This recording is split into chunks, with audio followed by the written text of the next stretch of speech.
마치 하등 동물인 개미가 고등 동물인 인간을 알 수 없는 것처럼 우리 인간은 하나님을 알지 못합니다.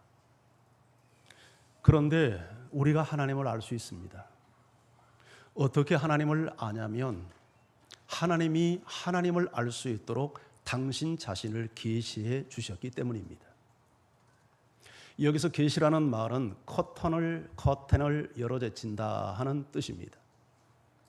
숨겨있던 것을 커튼을 열어제쳐서 드러내 주시는 것이 계시인데, 하나님께서 그렇게 숨겨져 있는 당신 자신을 드러내심으로 우리로 하여금 하나님이 어떤 분인지를 알게 하셨습니다.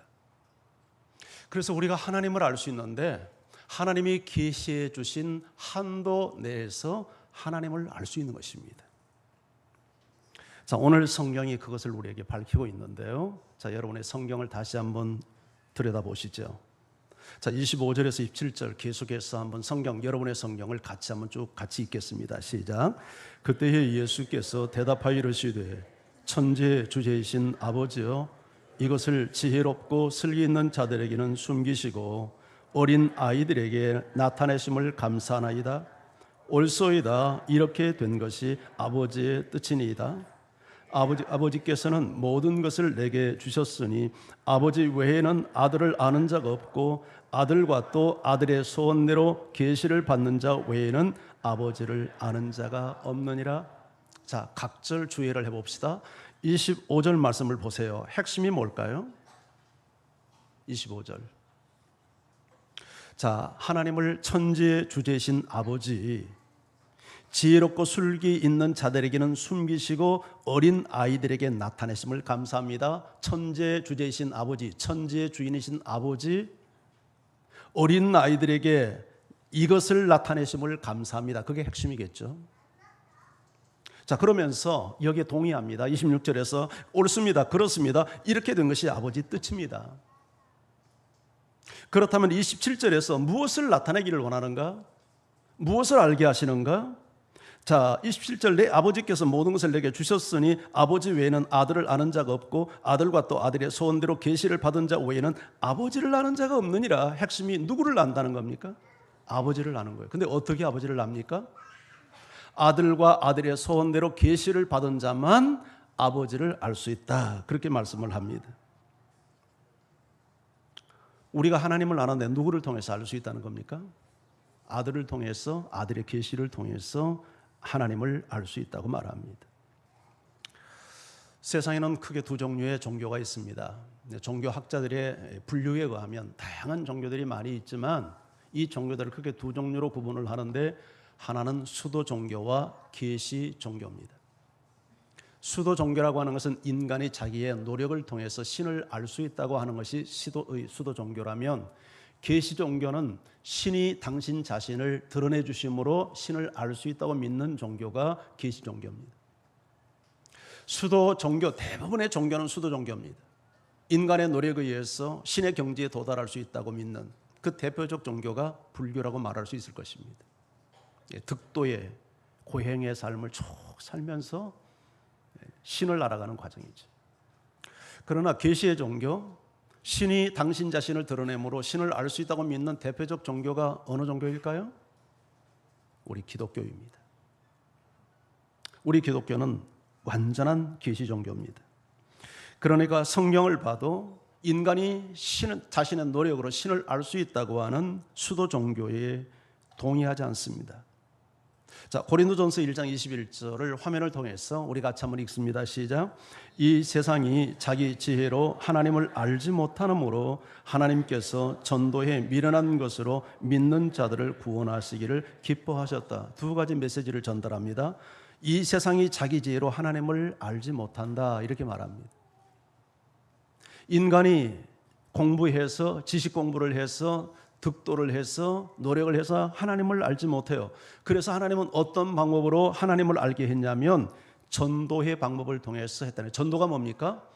도를 전달하는 거죠. 도를 전달해 주는 방법으로 하나님을 알게 하고 구원에 이르게 했다, 그렇게 말합니다. 욥기서 11장 7절도 한번 같이 읽어봅니다. 시작. 내가 하나님의 오묘함을 어찌 능히 측량하며 전능자를 어찌 능히 완전히 알겠느냐. 하나님의 미스터리, 오묘함, 그 신비를 어찌 능히 측량하며, 측량할 수 없다는 얘기죠. 그러니까 전능자를 어찌 능히 완전히 알겠느냐. 인간은 하나님을 완전히 알 수 없다는 거죠.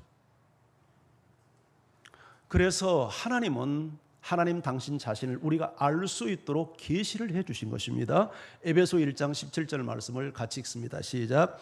우리 주 예수 그리스도의 하나님 영광의 아버지께서 지혜와 계시의 영을 너에게 주사 하나님을 알게 하시고. 우리는 우리 힘으로 하나님을 알 수 없기 때문에 하나님께서 어떤 방법으로 우리를 알게 했냐면 우리 주 예수 그리스도의 하나님 영광의 아버지께서, 이게 주어죠. 주어가 되게 길죠. 자, 어떻게 했습니까? 지혜와 계시의 영을 너에게 주사. 우리에게 지혜의 영을 주시고 계시의 영을 주어서 누구를 알게 해요? 하나님을 알게 해요. 근데 영어 성경은 하나님을 더 알게 했대요. 그렇죠? 계시의 영을 주어서 계시의 영이 우리에게 오기 전에도 어느 정도 자연 계시를 통해서 하나님을 알게 했는데 이 계시의 영을 통해서, 계시를 통해서 하나님을 더 알게 한 거예요.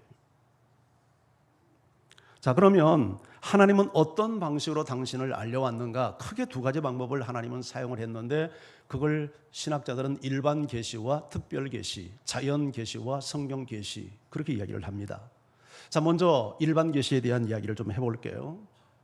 일반 계시는 물론 꼭 자연만을 통해서 하나님을 알게 하는 건 아닙니다. 역사와 사건과 모든 것을 통해서 하나님을 알게 하지만 가장 대표적 도구가 자연입니다. 자, 우리 시편 19편 1절 말씀을 읽죠. 시작. 하늘이 하나님의 영광을 선포하고 궁창이 그의 손으로 하신 일을 나타내는도다. 여기 하늘이 하나님의 영광을 선포하고 궁창이 그 손으로 하는 일을 나타낸다. 하늘과 궁창이 나타나는데 동의어입니다. 우주를 말합니다. 자, 우리가 바라보는 저 하늘 세계를 말하는 겁니다. 스카이입니다. 저 하늘이 하나님의 영광, heaven, 하늘이 하나님의 영광을 선포하고 궁창이 그 손으로 하는 일을 나타내는도다. 고대의 근동 국가들은 하늘에 있는 일월성 신을 숭배했습니다. 그걸 신이라고 생각했습니다. 신비하게 생각한 겁니다. 그런데 놀랍게도 동시대를 살아가는 시인은 그것들이 하나님의 존재와 영광과 능력을 드러내는 하나님 존재의 표현이고 영광의 표현이고 능력의 표현이다, 도구다, 증거물이다, 그렇게 선언합니다. 참 놀라운 고백 아닙니까? 그것이 숭배의 대상이 아니라 하나님의 존재를 알리고 하나님의 능력을 알리고 하나님의 영광을 알리는 증거물이라는 거예요. 이게 더 합당하지 않습니까? 시편 8편 1편도 우리 같이 읽습니다. 시작. 여호와 우리 주여, 주의 이름이 온 땅에 어찌 그리 아름다운지요. 주의 영광이 하늘을 덮었나이다. 여기서는 땅을 찬양합니다. 땅. 예. 주의 이름이 온 땅에 어찌 그리 아름다운지요. 주의 영광이 하늘을 덮었나이다. 땅과 하늘에 하나님의 영광이 가득하다는 거예요.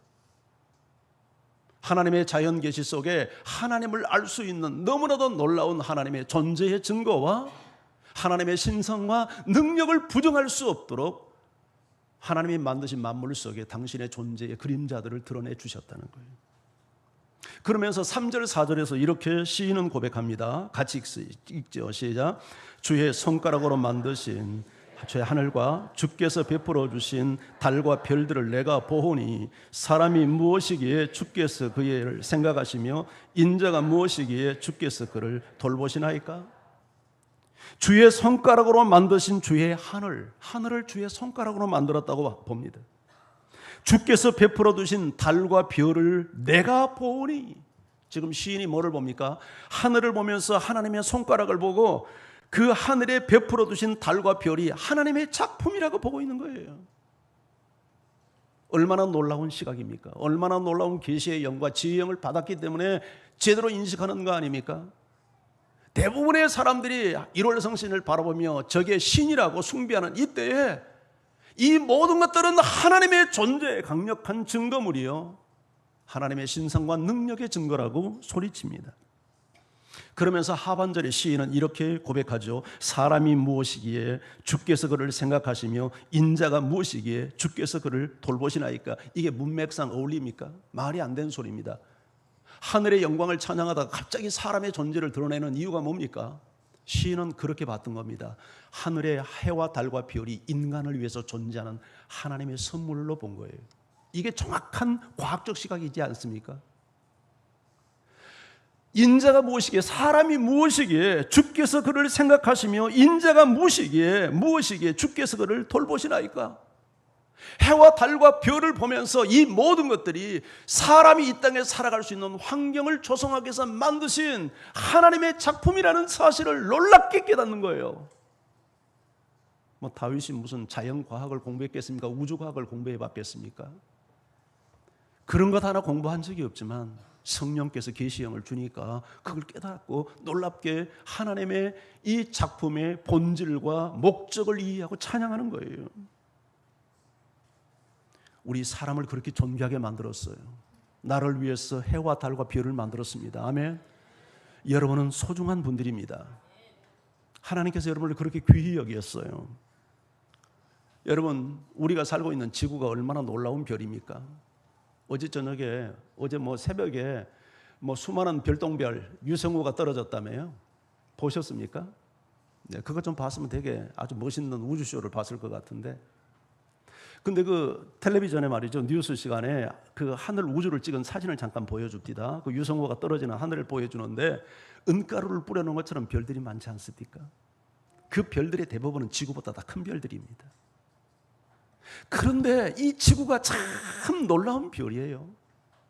이 오늘날까지 우주과학을 통해서 수많은 망원경 같은 것을 가지고 우주 밖에, 지구 밖에 생명체가 존재하는 것을 찾기 위해서 그렇게 미국 나사를 중심으로 해서 과학자들이 눈을 휘둥그레 뜨고 찾고 있지만 아직도 생명체가 존재하는 별을 발견하지 못했잖아요.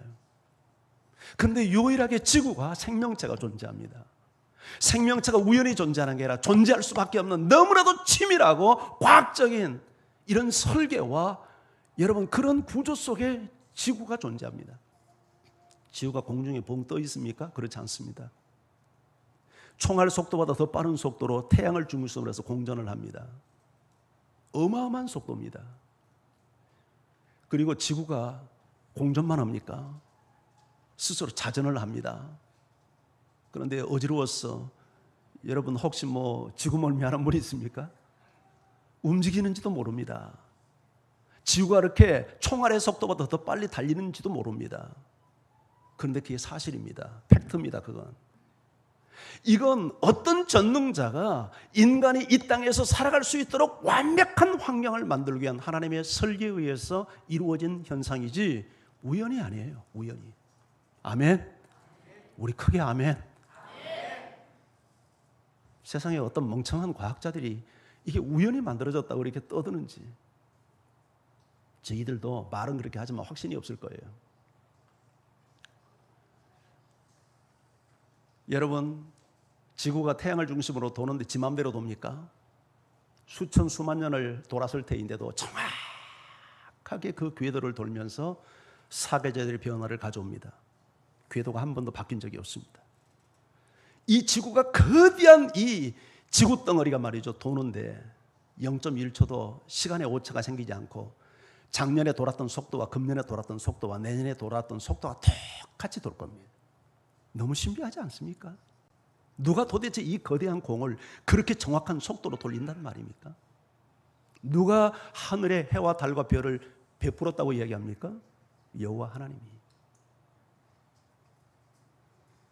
햇빛과 비를 내리셔서 식물이 자라고 동물이 자라는 환경을 주셔서 인간이 살 수 있는 완벽한 환경을 만들어 주시고, 별과 나비를 만들어서 꽃과 나무에 열매를 맺게 만들고 그것들을 또 번식시켜서 온 지구에 꽃과 나무가 번식하도록 하시고,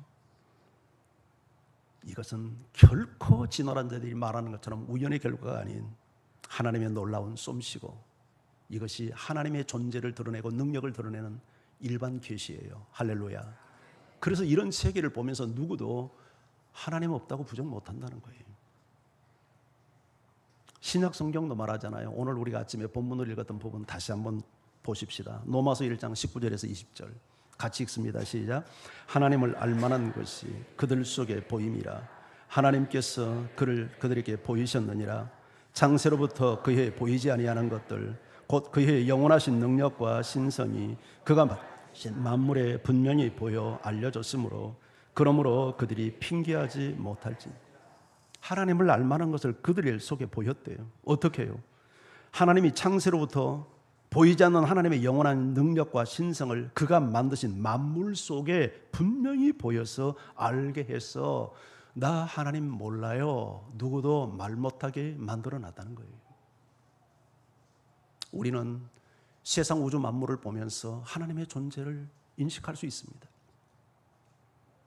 우리가 좀 더 영적으로 예민하다면 작은 꽃이파리 하나를 보면서도 나무 이파리 하나를 보면서도 그 신비감에 놀라지 않습니까? 인간의 신체 구조를 보면서 놀랍지 않습니까? 우리 찬양 하나 하십시다. 찬송가 478장 참 아름다워라 주님의 세계는.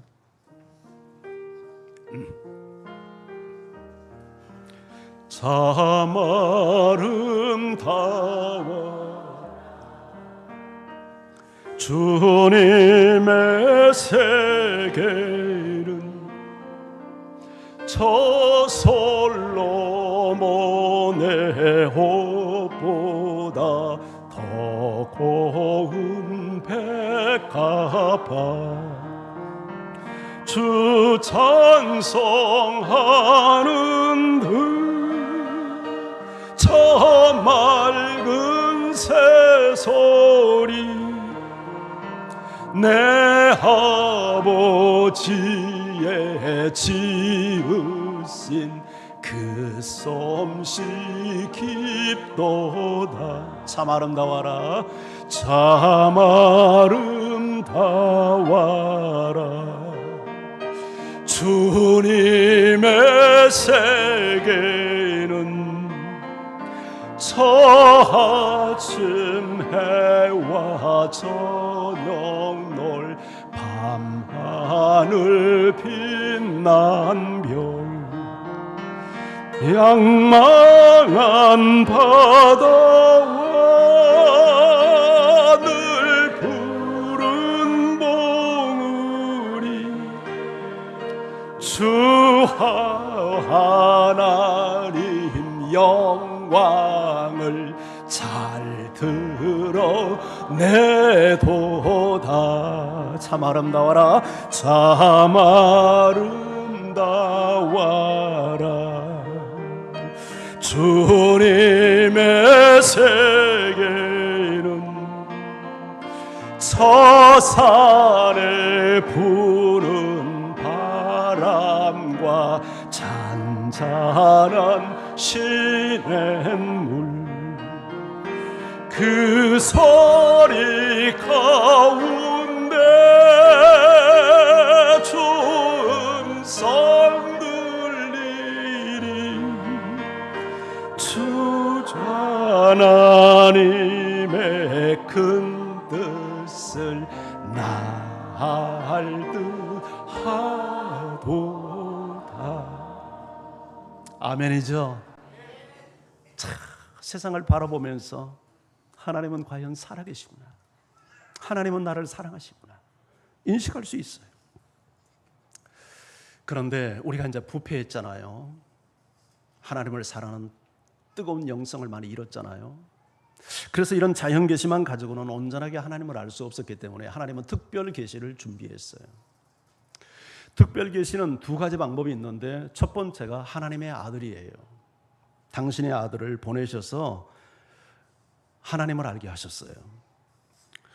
그런데 아들을 보내기 전에 하나님은 먼저 누구를 보냈냐면 선지자들을 보냈습니다. 그리고 마지막에 아들을 보낸 거예요. 자, 우리 히브리서를 같이 한번 읽습니다. 히브리서 1장 1절 2절 시작. 옛적에 선지자들을 통하여 여러 부분과 여러 모양으로 우리 조상들에게 말씀하신 하나님이 이 모든 날 마지막에는 아들을 통하여 우리에게 말씀하셨느니라. 옛날은 구약이에요. 히브리 기자가 볼 때 옛날이죠. 그러니 구약이죠. 옛날 구약시대는 선지자들을 통해서 여러 부분 여러 모양으로 우리 조상들에게 말씀하신 하나님이 이 모든 날 마지막 구약의 마지막 날에 아들을 통하여 우리에게 말씀하셨으니 예수님은 말씀이에요. 하나님의 말씀이에요. 하나님의 계시예요. 그래서 우리가 하나님을 어떻게 아냐면 예수님을 통해서, 예수님이 마지막 계시예요. 사실 예수님을 통해서 완벽하게 하나님이 어떤 분인지를 알 수 있는 마지막 카드예요. 요한복음 1장 14절도 읽어볼까요? 시작. 말씀이 육신이 되어 우리 가운데 거하심에 우리가 그의 영광을 보니 아버지의 독생자의 영광이요 은혜와 진리가 충만하더라. 말씀이 육신되어 우리 가운데 거하셨대요. 누구를 얘기하는 거죠? 예수님. 이 말씀은 요한복음 1장 1절에 나오는 그 말씀이죠. 태초에 말씀이 계시니 이 말씀이 하나님과 함께 계셨고 그가 곧 하나님이시라, 그렇게 말씀하잖아요. 말씀이 하나님이에요. 그런데 말씀이신 하나님이 육신이 되어 우리 가운데 거하는데 보니까 그분의 영광을 보니까 아버지의 독생자의 영광, 아버지 외아들의 영광, 아버지의 이미지, 아버지의 형상을 그대로 가졌다는 거예요. 그리고 그를 구체적으로 보니까 하나님 아버지의 속성인 은혜와 진리가 풀 충만하더라.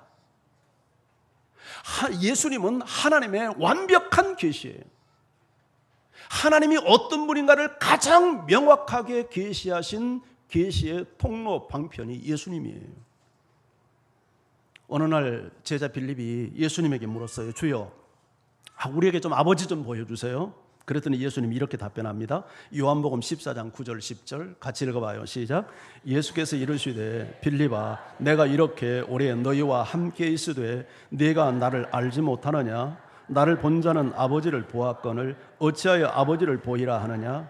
내가 아버지 안에 거하고 아버지는 내 안에 계신 것을 네가 믿지 아니하느냐? 내가 너희에게 이르는 말은 스스로 하는 것이 아니라 아버지께서 내 안에 계셔서 그의 일을 하시는 것이라. 아버지를 보여달라고 하니까 나를 본 자는 아버지를 보았다. 이 말이 뭐예요? 나와 아버지는 same, 같다, 하나다, 그 말 아닙니까?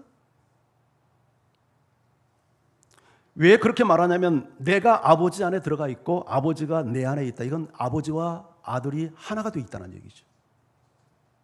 아버지 안에 아들이 있고 아들 안에 아버지가 계셔서 나를 보면 아버지를 볼 수 있고 내가 너에게 이르는 모든 말도 스스로 한 말이 아니라 아버지께서 내 안에 계셔서 내게 주신 말을 내가 너에게 하니까 내가 하는 말도 내 말이 아니라 아버지 말이다. 그러니까 예수님을 아는 사람은 하나님을 아는 사람이요, 예수님을 만난 사람은 하나님을 만난 사람이요, 예수님의 말씀을 듣고 있는 사람은 하나님의 말씀을 듣고 있는 사람이죠. 아멘. 고린도후서 4장 4절에서 6절을 또 같이 읽습니다. 시작. 하나님의 형상이니라. 하나님께서 예수 그리스도의 얼굴에 있는 하나님의 영광을 아는 빛을 우리 마음에 비추느니라. 그리스도는 누구예요? 하나님의 형상이에요. 하나님의 모습이고 하나님을 드러내는 거울이에요. 그리고 6절에도 보세요. 하나님께서 예수 그리스도의 얼굴에 있는 하나님의 영광을 아는 빛을 우리 마음에 비추셨느니라. 하나님께서 예수 그리스도의 얼굴에 있는 하나님의 영광을 아는 빛을 우리 마음에 비추셨다. 여기서 예수 그리스도의 얼굴은 예수님의 인격이요, 예수님의 성품이죠. 그 얼굴에 예수님의 인격 속에는 하나님의 영광을 알 수 있는 빛이 있다는 거예요. 그러니까 예수님을 만나서 예수님을 체험하고 예수님의 인격을 알고 그분의 성품을 아는 사람은 하나님의 영광을 아는 사람이죠. 여러분이 예수님을 더 깊게 알아가는 은혜가 있기를 원합니다. 자, 마지막 이제 특별계시 두 번째는 성경입니다. 성경. 자, 누가복음 24장 27절. 자, 우리 같이 읽습니다. 시작. 모세와 글로 시작하여 모든 성경에 쓴 바 자기에 관한 것을 자세히 설명하니라. 자, 모세와 모든 선지자의 글은 무엇을 의미합니까? 구약 성경이죠. 자, 그래서 모세와 모든 선지자의 글과 여기 나오는 모든 성경은 동의어죠. 여기서 말하는 모든 성경은 66권 성경을 말할까요? 아니죠. 그때는 무슨 성경입니까? 구약 39권의 성경이에요. 자, 이 모든 성경이 누구에 관해서 쓰여졌다고 말합니까? 자기에 관해서. 자기가 누구예요? 예수님. 자, 성경이 예수님에 관한 책이니까 그러면 성경은 누구를 알게 하는 책입니까? 예수님을 알게 하고 동시에 예수님을 알면 하나님을 아니까 누구를 알게 하는 책? 하나님을 알게 하는 책. 원래 제가 오늘 본문 선택을 시편 19편을 선택을 했다가 마태복음으로 바꿨는데요. 이 19편은 시편 19편은 하나님을 알게 하는 두 가지 계시를 소개합니다. 일반 계시와 특별 계시를 소개해요. 1절에 14절까지 되어 있는데 1절에서 6절은 일반 계시를 소개하고 7절 이하는 특별 계시를 소개하는 내용입니다. 자, 그런데 7절 이하를부터 한번 볼게요. 7절 9절을 한번 같이 읽어 볼까요? 자, 7절 9절 시작. 여호와의 율법은 완전하여 영혼을 소생시키며 여호와의 증거는 확실하여 우둔한 자를 지혜롭게 하며 여호와의 교훈은 정직하여 마음을 기쁘게 하고 여호와의 계명은 순결하여 눈을 밝게 하시도다. 여호와를 경외하는 도는 정결하여 영원까지 이르고 여호와의 법도는 신실하여 다 의로우니. 자, 여기 여호와의 율법이란 말이 나오죠. 여호와의 증거, 여호와의 교훈, 여호와의 계명, 여호와를 경외하는 도, 여호와의 법, 이 6가지 용어들은 다 같이 하나님의 말씀 성경을 말하는 거죠. 아멘. 자, 이 성경이 주는 유익을 어떻게 이야기하냐면 영혼을 소생시키고 우둔한 자를 지혜롭게 만들고 마음을 기쁘게 하고 눈을 밝게 만들고 영원까지 이르게 하고 진실하며 의롭게 한다. 여러분, 성경은 결국 하나님을 알게 하는 책입니다. 우리가 하나님을 알 때 이렇게 변화되지 않습니까? 영혼이 소생되고 우주는 자가 지혜를 얻고 마음은 기쁨을 얻고 눈이 밝아지고 영원까지 이르게 되고 우리가 진실과 의로움을 얻게 되는, 이게 하나님을 알게 하는 하나님의 말씀 성경책의 목적이에요. 자, 이 말씀을 하면서 그 다음 절 10절에서 그래서 시편 저자는 이렇게 선언합니다. 자, 10절을 같이 읽습니다. 시작. 금 곧 많은 순금보다 더 사모할 것이며 꿀과 송이꿀보다 더 달도다. 자, 우리가 이렇게 하나님의 말씀이 유익하죠. 자, 우리 영혼을 소생시키고 또 지혜롭게 만들고 마음을 기쁘게 만들고 또 눈을 밝게 만들고 영원에 이르게 하고 우리를 진실하게 만들고 의롭게 만드는 책이니까 이 하나님의 말씀 성경을 어떻게 대해야 된다고 말합니까? 어느 정도로 사모해야 된다? 순금. 아니, 그렇게 얘기 안 했죠. 어떤 순금? 많은 순금. 순금이 뭐예요? 옛날 성경은 정금이라고 그랬어요. 순도 99% 이상 되는 아주 순금. 14K 말고. 순금, 진짜 금. 그것도 두 돈, 세 돈 그런 순금 말고 많은 순금보다 더 사모할 것이요. 요새 말로 말하면 너희들 그냥 돈보다 더 사모할 것이며. 또 실질적으로 이 하나님의 말씀이 어떻다고, 느낌이 어떻다고 이야기합니까? 송이꿀보다 더 달다. 혹시 성경을 읽으면서 야, 하나님의 말씀이 이렇게 단 줄 몰랐네. 혹시 경험해 보신 분 있어요? 그거 좀 경험해 봐야 돼요. 그러면 정말 시간 가는 줄 모르고 우리가 성경에 몰입해서 성경을 읽잖아요. 저는 참 함께 하나님께 감사한 게 제가 성경을 연구하면서 참 하나님께 감사하다는 생각이 듭니다. 어떤 때는 하루 종일 제가 의자에 앉아서 화장실만 왔다 갔다 하고 하루 종일 의자에 앉아서 말씀 앞에 몰입하는 경우들이 있습니다. 이번에 제가 안식을 갔다 와서 계속해서 성경을 쭉 연구하고 있는데 제가 며칠을 그렇게 보냈습니다. 그냥 밥 먹는 것도 때로는 잊어버리고 말이죠. 얼마나 말씀이 저에게 감동이 되는지. 그런 것을 제가 정리해서 지금 여러분에게 전달하고 있는 거잖아요. 이런 것들이 제가 공부하면서 이렇게 연구해서 여러분에게 이야기하는 것이지 원래 있는 상식을 가지고 이야기하는 거 아니잖아요. 이런 것들을 연구하면서 제 마음이 막 흥분이 되는 거예요. 말씀이 이렇게 송이굴보다 달구나. 말씀 하나에 깊이 있는 그 의미를 발견하고 깨달을 때 막 춤을 추고 싶은 마음이 생기고요.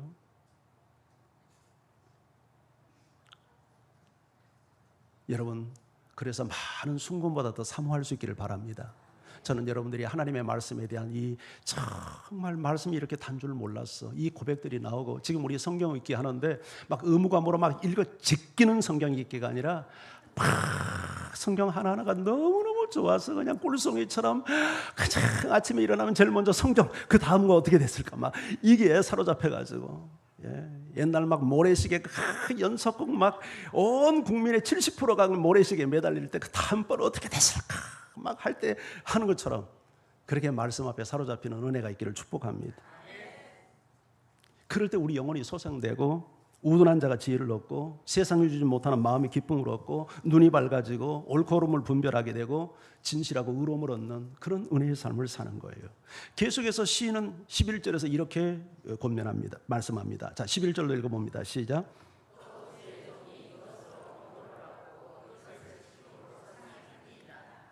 하나님의 말씀은 우리의 잘못된 길을 걸어가지 않도록 경고를 해주지 않습니까? 그리고 그 말씀을 지키면 상을 주지 않습니까? 참 얼마나 놀라운 것입니까? 주의 종이 이것으로, 이것이 뭐예요? 말씀이죠. 성경이죠. 이 말씀으로 경고를 받고 그래서 깨달아서 내가 이렇게 살면 안 되는구나 돌이켜서 말씀을 지키면 하나님이 그때는 어떻게 합니까? 상을 준단 말이죠. 상을. 우리가 말씀 떠나고 하나님 떠나서 인생을 아무렇게나 살면 상이 아니라 징계가 임하고 고통이 맙니다. 여러분, 동일한 삶이 아닙니다. 하나님 떠나서 아마 살아본 분들은 알 거예요. 삶이 얼마나 공고해지는지. 그러나 말씀 앞에 돌아와서 말씀을 붙들고 살면 있고 없고의 문제를 떠나서 내 마음에 천국이 건설됩니다. 하나님이 어떻게 우리에게 임재합니까? 우리의 생각 속에 임재하는 게 아니라 말씀을 통해서 임재하는 거잖아요.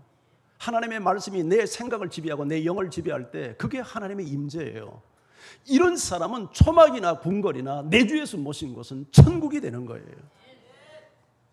성경은 말합니다. 복 있는 사람은 여호와 율법을 즐거워하여 이 말씀을 주야 낮과 밤으로 묵상하는 자로다. 이 사람은 시냇가에 심겨진 물가에 심겨진 나무와 같이 시절을 쫓아 열매를 막 맺고 잎사이가 마르지 아니함 같으니 그 행사, 그가 행하는 모든 일이 형통하리로다. 우리가 말씀대로 살면 모든 일이 다 잘 풀려서 막 취직도 잘 되고 그런 말은 아닙니다. 이 말씀은 우리가 삶의 여정 속에서 어떤 환경에 있든지 다 그걸 해석하게 만들고 이기게 만들고 극복하게 만들고 그래서 참된 감사와 찬양을 하며 살도록 만들어준다는 거예요. 이게 진정한 형통 아닙니까? 인생은요, 사건이 아니라 해석입니다. 고난을 당하고 어려움을 당해도 성경적 시각을 가지고 바르게 해석하는 사람은 고통 속에서도 복을 누리고요, 해석이 잘못되면 하나님이 노다지를 갖다 안겨주어도 그것 때문에 독이 되는 경우가 있어요. 그런데 말씀을 사랑해서 말씀 안에 사는 사람은 그 인생이 해석을 잘하니까 형통하게 되는 거예요. 저는 앞으로 주일 저녁 시간을 통해서 좀 더 성경에 관하여 우리가 깊이 있게 함께 공부해 가기를 원합니다. 왜냐하면 우리 믿음이 성경에 뿌리를 내리고 있기 때문이죠. 만약에 이 성경에 하나님의 말씀이라는 확신이 없다면 우리는 구름 위에 집 짓는, 우리는 허구의 신앙생활을 갖게 되고 이런 사람은 절대 위기를 극복하지 못합니다. 인생에 조금만 위기가 찾아와도 와르르 무너지고 유혹이 조그마한 유혹 앞에서도 와르르 자신을 무너뜨리고 맙니다. 감정 따라 살고 환경의 지배를 받고 삽니다. 그러나 하나님의 말씀이 목숨을 걸 만한 확실한 하나님의 말씀이요 진리요 생명이라는 확신이 주어지면 목숨을 거는 거예요. 제가 언젠가 그 설교 한번 할 건데요, 믿음의 사람들이 얼마나 위대한 능력을 가지고 사는지 한번 설교할 겁니다. 여러분, 진리 앞에 딱 사로잡힌 사람들이 목숨, 생명을 두려워하지 않아요. 이게 성경의 확신에서 오지 않겠습니까? 어떻게 자기 목숨 아까우지 않는 사람이 한 번밖에 없는 생명을 아끼지 않는 사람이 누가 있겠어요? 그런데 성경을 통해서 예수 그리스도가 생명이요 구주요 내 인생의 주인이라는 사실을 확신하니까 거짓 앞에, 폭력 앞에 굴복하지 않고 목숨을 던집니다. 이게 성경에 뿌리를 내리고 있는 사람들의 신앙생활이에요. 다음 주에는 우리가 이제 그 한웅재 목사님 콘서트 하고 그 다음 주에 성경 66권, 우리가 가지고 있는 66권은 과연 우리가 믿을 수 있는 책인가? 어떻게 해서 이 책은 정경화되었고 우리에게 전달되었는가? 여기는 오류는 없는가? 이건 우리가 믿고 신뢰할 만한 책인가? 이 정경론에 대한 이야기를 좀 여러분에게 들려드릴 겁니다. 기대하십시오. 다음번 우리 찬양하십시다. 달고 묘한 200장 찬송입니다.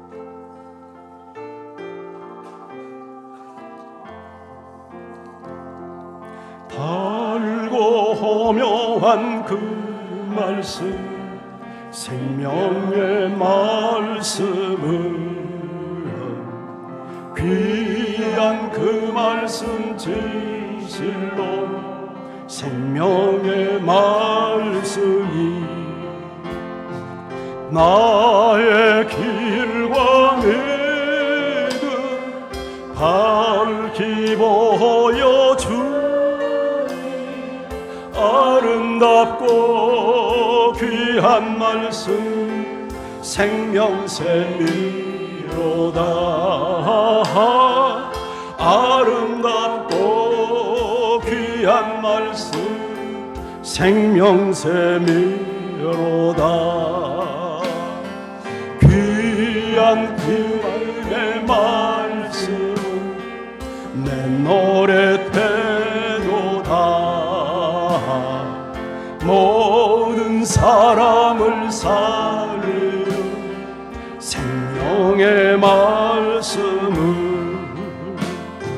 값고 없이 받아 생명길을 가린 아름답고 귀한 말씀 생명샘이로다. 아름답고 귀한 말씀 생명샘이로다. 널리 울리어 퍼진 생명의 말씀은 마음의 용서와 평안을 골고루 주나니 다만 예수 말씀 듣고 복을 받네. 아름답고 귀한 말씀 생명샘이로다. 아름답고 귀한 말씀 생명샘이로다. 이 시간 우리 기도할 때 하나님, 자연을 통해서 우리를 하나님을 알게 하시고 예수님을 통해서 우리로 하나님을 알게 하시고 성경을 통해서 하나님을 알게 하시니 감사합니다. 제가 정말 하나님을 깊게 알아서 하나님의 형상으로 변화되어 가게 하옵소서.